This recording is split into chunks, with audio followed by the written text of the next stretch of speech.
She stormed into his garage like she owned the town, because she probably did. But when her flat tire met his calloused hands and quiet smile, something shifted. She had 100 assistants, a private jet, a company worth billions. But the single dad with grease under his nails and a heart too big for his own good, he had something she'd never been offered: honesty, kindness, and a second chance at real life. If you believe love can grow in the unlikeliest places, hit like and subscribe for more stories that prove the heart is richer than any bank account. The garage was quiet, except for the soft hum of an old radio and the occasional hiss of steam rising from a kettle Sam had long forgotten to pour. His hands were slick with grease, sleeves rolled past the elbows, the scent of motor oil clinging to every corner of the shop.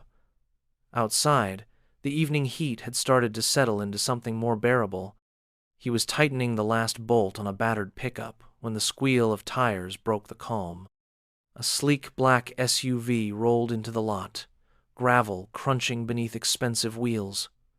The door swung open before the engine stopped, and a woman in a tailored navy suit stepped out, heels clicking with impatience. "Do you fix tires here? Or is this just for show?" she asked, surveying the garage with a look that said she'd rather be anywhere else. Sam wiped his hands on a rag and didn't bother hiding the tiredness in his voice. "Yeah, I fix tires. You have a flat?" She stepped aside, gesturing to the rear wheel, where rubber hung in shredded ribbons. "Hit something? I hit a pothole the size of a small country. Do you think you can fix it, or should I call someone who knows what they're doing?" He didn't flinch, just crouched beside the wheel and examined the damage. "I can replace it. Spare in the back?" She tapped her phone, barely looking at him. "Probably. Do you need me to sign something first, or are we working on trust?" Sam moved past her, opened the back, and pulled out the untouched spare. "It'll take 10 minutes. She wandered to the edge of the garage, still scrolling, casting the occasional glance at him. He worked without a word, the sound of the jack lifting the vehicle, filling the silence between them. When he finished, she looked up. "How much?" "Nothing. It's just a tire." She raised an eyebrow. "You're kidding." "Nope." She pulled a sleek leather wallet from her bag and offered a few bills. Sam stepped back, rag still in hand. "Keep your money. Just drive safe." For a moment, she hesitated. Then, without saying thank you, she got in the SUV, slammed the door, and drove off. Sam watched the taillights disappear down the road, then turned back to his tools like nothing had happened at all. The view from Olivia's office stretched across the skyline like a reward, all steel and glass and the illusion of permanence. The sun had just started to dip, casting long golden fingers over the edge of the city. She stood in front of the window, untouched espresso cooling on her desk, messages piling up on her phone. Her assistant had sent 3 reminders about the investor dinner. Her CFO needed her to approve the acquisition papers by noon. A news outlet had requested a quote on the new AI initiative. She tapped through them all with the efficiency of someone who had lived in the center of demand for far too long. Still, her mind kept drifting back to the man with the grease-stained hands and the eyes that didn't flinch. She couldn't stop replaying it. The way he didn't rise to her tone, didn't look her up and down the way most men did. He had seen her, she realized, but not the version of her that wore a $1,000 suit or closed deals with a single word. He looked right past all that and spoke to her like she was just a woman with a busted tire. No one had spoken to her like that in years. Not since before the company, before the IPO, before the boardrooms full of men who smiled too long, and women who watched her with silent knives. She walked to her desk and sat, brushing a strand of hair from her cheek. Her fingers hovered over her phone. She had his number. It was printed on the back of the invoice she hadn't needed, but had asked for anyway, just in case. It would be foolish to call. He was no one. Just a mechanic in a sun-beaten shop with rust on the walls and an old radio playing country music. But the quiet in her penthouse office was louder than she wanted to admit. She closed the laptop without saving the latest draft. Outside the glass, The city lights flickered to life one by one. For a moment, she wondered what it would be like to be one of them. Ordinary, free. And then she picked up the phone. Sam had just finished replacing a timing belt when the chime above the garage door rang again. He wiped his hands on his jeans, not expecting much, maybe a neighbor needing air in their tires. Instead, the same black SUV rolled in, its headlights cutting through the dust and heat like a memory he hadn't planned to revisit. She stepped out, not in heels this time, but in low black flats that still somehow looked expensive. Her suit was softer today, more relaxed. She didn't bark a greeting, just stood there beside the driver's door, waiting for him to come over. Sam raised an eyebrow as he approached. "Another flat?" Olivia hesitated before answering. "Something's off. Thought I heard a noise." He crouched beside the wheel, ran his fingers along the tread, and checked the pressure. Everything looked fine. No nails, no leaks, no damage. He stood and looked her in the eye. "It's not the tire," he said quietly. She gave a small shrug, looking away. "Maybe I imagined it. Been a long week." Sam stepped back, motioned toward the office. "You want to wait inside while I check the rest of the car?" She smiled faintly, but there was something behind it. "You always this polite to people who insult you in their first 5 minutes?" He considered that. "Only when they come back for a second round." He opened the hood and started poking around, though everything looked clean. Olivia wandered toward the office, pausing when a small boy peeked around the corner. He was maybe 6, clutching a toy truck in one hand, wide-eyed and wary. "That your little guy?" she asked. Sam didn't look up from the engine. "Leo, he's shy." She crouched a little and smiled, not trying too hard. "Hi, Leo." The boy gave a small wave before darting behind the door again. Sam glanced up finally. "Didn't expect to see you again. I didn't expect to come back. Guess we're both a little surprised." She leaned against the wall, arms crossed, watching him work. Neither of them said much after that. They didn't have to. The sun had dipped low behind the garage, throwing long shadows across the pavement. Sam stood beside the SUV, wiping his hands with a clean rag. Olivia leaned on the hood, her heels off now, bare feet resting lightly on the warm concrete. Her phone buzzed inside the car, but she didn't move to answer it. "So," she said after a while, "what's your story, Sam?" He gave her a sidelong glance, then nodded toward the bay doors. "Grew up 5 miles from here. Learned engines from my dad. Took over this place when he passed. Got married young, had Leo. Then my wife got sick. Didn't make it.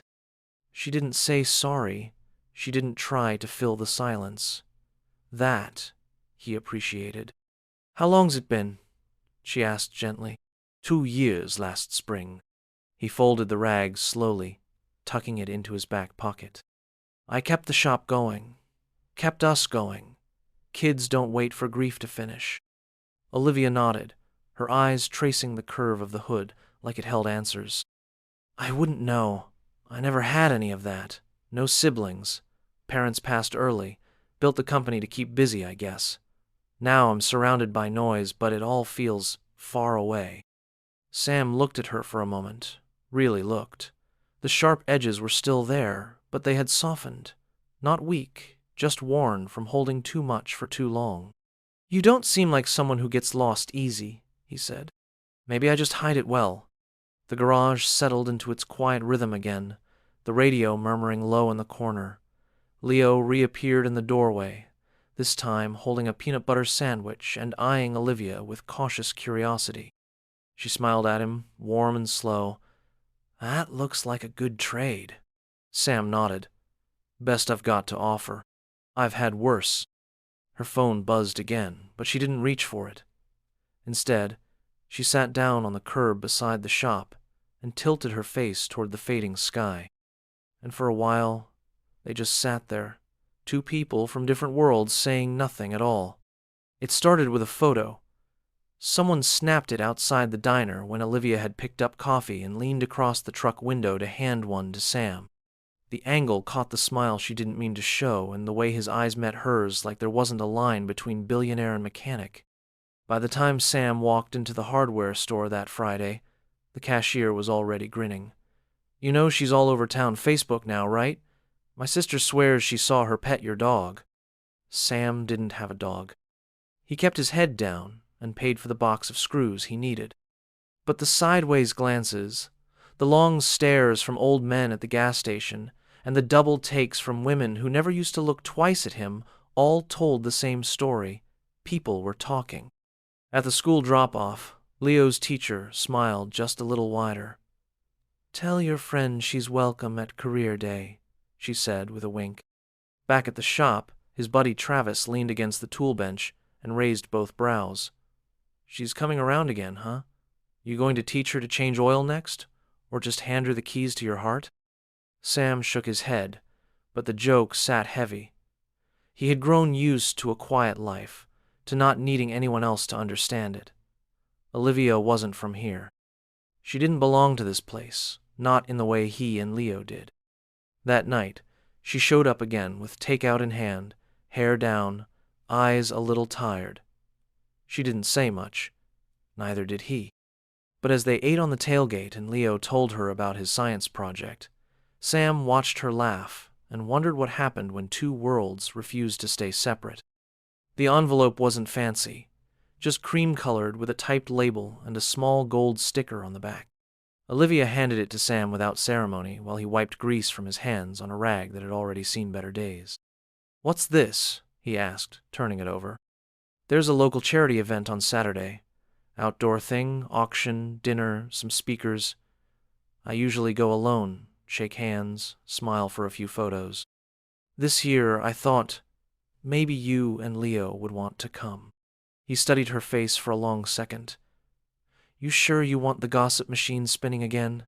"I think it's already turning," she said with a smile. "Might as well feed it something good." Sam looked toward the back where Leo was pushing a toy truck across the floor of the garage. "I don't know. He's not used to crowds." "There's a bounce house," she said, "and cotton candy. That might do it." Saturday came with a sky so clear it looked painted. Sam stood beside Olivia in a clean button-down and dark jeans that still smelled faintly of engine oil, no matter how many times he washed them. Leo clung to his leg at first, shy in his neatly combed hair and little collared shirt. Olivia didn't rush them. She knelt and introduced Leo to the event coordinator like he was the guest of honor.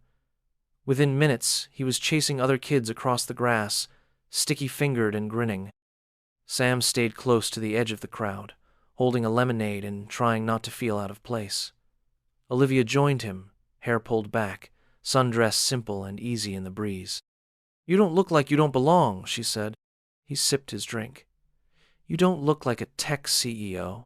Maybe we're both undercover." When the band started playing, Leo tugged Olivia by the hand toward the open area where other kids were dancing. She went willingly, letting him spin her with clumsy excitement. And Sam, standing just beyond the light, smiled like someone who hadn't expected to feel this kind of full again. The email came in bold and cold. Board concern, public appearances, and personal associations. Olivia stared at it from the corner booth of a coffee shop, her laptop open and her untouched cappuccino cooling beside her. She knew it was coming. The whispers, the subtle pressure, the polite warnings dressed up in shareholder language. A junior partner had mentioned the diner photo at a meeting. Someone else had pulled up a clip of her laughing with a child in a flannel shirt beside an old pickup truck. It was always cloaked in smiles, but the message stayed the same. People were watching. She was supposed to be untouchable. That night, she stood outside Sam's garage, with her hands buried in the pockets of her coat. The lights inside were still on, soft yellow spilling across the gravel. Leo was drawing on the floor with chalk, face smudged and content. Sam looked up when she stepped inside, expression unreadable. He wiped his hands but didn't move closer. "I got the email," she said. "I figured." They're worried I'm becoming a distraction. He nodded slowly. Are you? She didn't answer right away. I'm not used to this. I can handle hostile takeovers and courtrooms, but this, whatever this is, I wasn't built for it. You don't have to explain. I want to. Sam sat on the edge of the workbench, elbows on his knees. If this isn't something you can carry, it's better to be honest now. She looked at him, at the boy on the floor with chalk on his hands, at the open door and the fading sky. I don't want to hurt either of you. Then don't. But there was no anger in his voice. Just steadiness, the same as when he tightened bolts or held his son's hand. She wished for a second that she could fold herself into that steadiness. Instead, she left with a quiet goodbye and the weight of a choice she wasn't ready to make. The rain had come out of nowhere, thick and fast, drumming against the windshield like it had something to prove. Olivia gripped the wheel tighter, wipers working at full speed, her GPS spinning in circles as the road turned from gravel to mud. She had taken a wrong turn somewhere past the highway, thinking a drive might clear her head. Now she was lost, the sky growing darker, and the unmistakable thump-thump of a flat tire dragging her to a stop. She pulled over to the shoulder and stepped out, water soaking her shoes in seconds. The rear tires sagged low and split along the seam, rubber peeling from the rim. No signal. She tried anyway, holding her phone up toward the sky like that would help. No answer from her assistant, no response from roadside service. Only one number stayed on the screen long enough to tempt her. She pressed it and waited, breath held. Sam answered on the second ring. You okay? I have a flat, again, somewhere past County Road 6, I think. Stay there. I'm coming. He didn't ask questions. He didn't hesitate. When his truck pulled up 30 minutes later, Olivia was still sitting in the car, coat draped over her legs. Sam stepped out with a flashlight in hand, soaked from the walk between vehicles, not saying much as he knelt beside the tire. You didn't have to, she said, watching him work. I know. The flashlight flickered over his face, the angles of it quiet and familiar. When he finished, he stood and looked at her for the first time. Her hair clung to her face, her voice smaller than she meant. I miss you, she said. Sam nodded slowly, rain streaking down his jaw. Then stop running. She didn't reply right away, but she didn't look away either. The silence between them filled with rain and the sound of something breaking open. He opened the passenger door. Let's get you dry. She climbed in without a word. The garage smelled like fresh coffee and warm engine oil. Morning light filtered through the windows, catching the dust in soft spirals. Sam was finishing up a brake job when Olivia pulled in, this time without her usual sleek car. She had borrowed something older, simpler, the kind of thing that wouldn't draw stares. She stepped out, hands clasped in front of her. No heels, no blazer, just jeans and a soft sweater that made her look almost like anyone else. He nodded toward the office. Leo's inside, coloring dinosaurs. Want some coffee? She hesitated, then followed him through the door. The small room smelled like cinnamon from a half-eaten roll on the desk. She glanced around, eyes resting on the framed photo of Sam's wife and Leo as a baby. I've been thinking, she said. Dangerous, he replied, but he smiled. I could take you both somewhere better. A house with space, schools for Leo, no leaky roof or broken heat in winter. I can give you more. Sam leaned against the edge of the desk, mug in hand. You think this isn't enough? No. I just think you deserve more than this patchwork life you've been holding together with duct tape and stubbornness. He looked down at the floor, then back at her. I don't need more. I need real, and I've already got that. She stepped closer. You don't want anything from me? I want you. But only if you're willing to be part of this life, not build something over it. For a long moment, neither of them moved. Outside, Leo laughed at something only he could see in his drawing. Olivia set her bag down on the desk and reached for Sam's hand. Her voice was steady. "I'm not here to fix you. I just want to stay." He squeezed her fingers gently. "Then stay." The house sat on the edge of a field, just past the last row of telephone poles. It wasn't large or flashy. The porch creaked when you stepped on it, and the kitchen windows stuck when it rained. But the paint was fresh, the roof didn't leak, and the wild flowers Olivia planted near the mailbox had started to bloom. She had walked away from the company 3 weeks after that rainy night, stepping down with a statement no one expected. Success doesn't mean anything if you have to come home alone. Her board tried to change her mind. Her investors called it a phase, but she knew better. Sam didn't ask her to stay. He simply cleared a drawer in his kitchen and left a toothbrush beside the sink. Leo gave her the space between his nightlight and the worn-out dinosaur lamp, and told her she could read bedtime stories, but only if she used silly voices. That morning, Olivia stood in the kitchen, barefoot, her hair still damp from the shower. She was flipping pancakes with Leo perched on the counter beside her, covered in flour and smiling like the world had finally tilted the right way. Sam walked in, carrying a small cooler and the same half-worried look he always wore when something felt too good to last. He leaned in and kissed her cheek before setting the cooler on the counter. "I was thinking we could drive out past the ridge later, just us. Packed a lunch." Olivia raised an eyebrow. "Romantic picnic?" "Peanut butter sandwiches," he said. "Don't get too excited." Later, as the three of them sat on an old blanket overlooking the hills, Sam handed her a sandwich wrapped in wax paper. She took it with a grin, bit into it, and let out a happy sigh. "You know," she said, brushing crumbs from her lap, "I used to eat at restaurants with 5 forks on the table and a sommelier describing water like it was wine." He looked over at her, smile easy. "And now?" She reached for his hand, lacing her fingers through his. "Now I'm finally full." And in that wide, quiet field, under a sky that didn't care who they used to be, she knew she had everything she would ever need.